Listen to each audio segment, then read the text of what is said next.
BCCI ने कल शाम को सेंट्रल कॉन्ट्रैक्ट लिस्ट निकाल दी है। अगर आप नहीं जानते सेंट्रल कॉन्ट्रैक्ट क्या होता है तो मैं बता देता हूँ।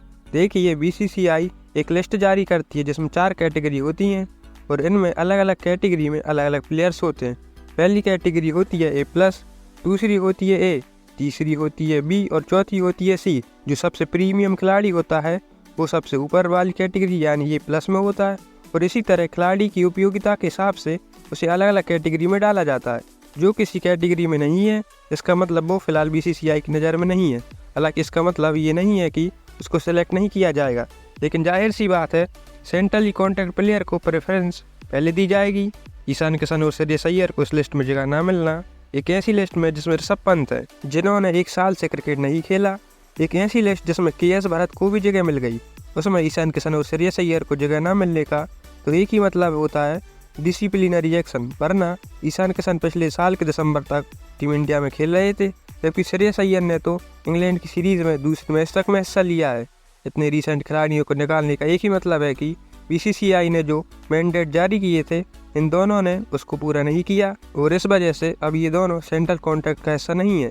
जहाँ श्रेयस अय्यर ने रणजी का सिर्फ एक क्वार्टर फाइनल गेम स्किप किया है।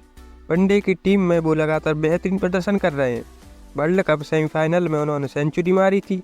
इसके बावजूद इस लिस्ट में उनका नाम ना आना बहुत ज़्यादा उनको अनलकी कहा जाएगा और उनके लिए अच्छी बात नहीं है। चेतेश्वर पुजारा, उमेश यादव, शिखर धवन, युजवेंद्र चहल और दीपक हुडा पिछले साल के वो खिलाड़ी जो इस साल लिस्ट का हिस्सा नहीं है। एक तरीके से ये भी मान लो कि अब टीम इंडिया में उनके नाम पर सोच विचार नहीं किया जा रहा है। उम्र के जिस पड़ाव पर उमेश यादव, शिखर धवन और पुजारा हैं, लगता है कि दोबारा कभी उनके नाम पर विचार होगा भी नहीं। दीपक हुडा और चहल वापसी कर सकते हैं अगर डोमेस्टिक में बढ़िया प्रदर्शन उन्होंने किया तो, लेकिन उमेश यादव, शिखर धवन और पुजारा को अब आप शायद दोबारा कभी भारत के लिए खेलते ना दिखें। नए खिलाड़ी जिनको इस लिस्ट में जगह मिली है जिसमें रिंकू सिंह, तिलक वर्मा, शिवम दुबे, रवि बिश्नोई, प्रसिद्ध कृष्णा, रजत पाटीदार, इन सबको C कैटेगरी में जगह मिली है। पर एक प्लेयर ऐसा भी है जिसने डायरेक्टली B कैटेगरी में अपनी कॉन्ट्रैक्ट की शुरुआत की है, वो है यशस्वी जायसवाल। अपने छोटे से करियर में यशस्वी जायसवाल ने दिखा दिया है कि वो भारत के आने वाले सबसे यशस्वी बल्लेबाज बन सकते हैं। बीसीसीआई को भी इस बात की भनक लग गई है, इसलिए डायरेक्टली B कैटेगरी में उन्हें डाला गया है। A+ कैटेगरी के खिलाड़ी वो खिलाड़ी हैं जिनके बिना टीम इंडिया का काम नहीं चल सकता।